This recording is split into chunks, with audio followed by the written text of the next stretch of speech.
చిన్నోడా కోడలు చెప్పకుండా చేయకుండా పోయిందట కోడలకు నీకు గొడవలు అవుతానయా? గొడవలా? ఏం లేదు నాన్న, ఏదో వాళ్ళ ఇంటికి 1 వారం రోజులు పోతా అంటే పోయింది, ఇక వచ్చేస్తుందిలే.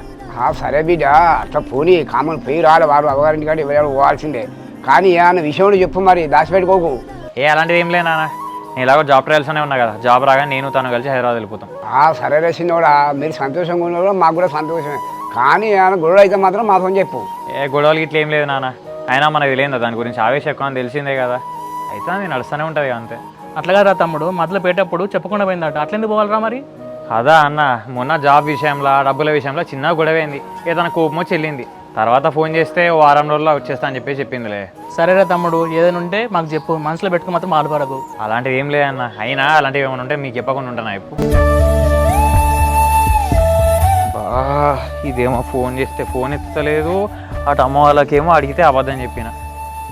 ఛే, దీంతో నాకు పెద్ద తలకాయ నొప్పి ఉన్నది కదా. ఫోన్ ఎత్తవే. చీన మళ్ళీ ఎందుకు ఫోన్ చేస్తాడు? హలో, ఇంకా అసలు ఎన్నిసార్లు ఫోన్ చేసింది? కనీసం ఒక్కసారి కూడా ఆ కాల్ చూసుకొని మళ్ళీ రిటర్న్ చేయాలని లేదా నీకు? నేను నీకు చెప్పినా కదా, నీకు జాబ్ వచ్చినాక నీతో మాట్లాడతాను, ఇంటికి వస్తా అని. మళ్ళీ ఎందుకు ఫోన్ చేస్తున్నావు? జాబ్ అని ఇందుకే సతాయిస్తున్నావు. తెల్లారితే నాకు నీతోనే పంచాయతీలు అవుతున్నాయి కదా. ఈయన జాబ్ ప్రిపరేషన్ ఏం ఫోకస్ చేస్తా? నా వల్ల ఎందుకు డిస్టర్బ్ అవుతున్నావు? నేను లేను కదా, మంచి ఇంటర్వ్యూలను అటెండ్ అయ్యి జాబ్ తెచ్చుకో, అప్పుడు వస్తా. అసలు ఇట్లా చెప్పాలి, ఇంట్లో అమ్మ నాన్న వదిన వీళ్ళందరూ అడుగుతున్నారే కోడలు ఎటుపోయిందని చెప్పి, ఏం చెప్పాలి చెప్పు వాళ్ళకి?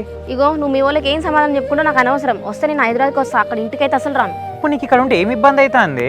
ఇప్పుడు అనవసరంగా హైదరాబాద్ రూము రెంటు ఈ ఖర్చులను ఎందుకు చెప్పి అనవసరంగా? జాబ్ వచ్చినాక నేనే తీసుకోపోతా అని చెప్తున్నా కదా. ఇగో నాకు ఇవన్నీ నచ్చట, పొద్దున్న 7 గంటలకు లేవాలి, రాత్రి 9 పడుకోవాలి, ఇవన్నీ ఎందుకు? నాకు ఫ్రీడమ్ కావాలి, మన ఇద్దరమే ఉండాలి. అది కాదే, ఏదో పొద్దునే లేచి ఇల్లంతా ఊడ్చి ముగ్గులు వేసి ఇక నువ్వు పనులు చేస్తాను ఇల్లంతా గడిచినట్టు ఎందుకు చేస్తున్నావే? నీకు అసలు ఎంత ఫ్రీడమ్ ఉంటుంది ఇక్కడ, అయినా కూడా ఎందుకు ఊరికి హైదరాబాద్ పోదామంటున్నావు? అదే మరి మీ వదిన మీ చెల్లె వండి పెడితే నేను తింటాను కదా, అందుకే మా ఇంటికి వచ్చేసిన.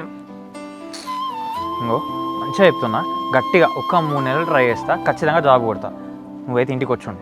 సరే, అదే 3 నెలలు మా ఇంట్లోనే ఉంటా. నీ జాబ్ వచ్చినాక చెప్పు, అప్పుడు వెళ్దాం. ఛాయ్ అవన్నీ ఇలాంటి సైకానికి ఎంత చెప్పినా వేస్టేనే. చలో బై.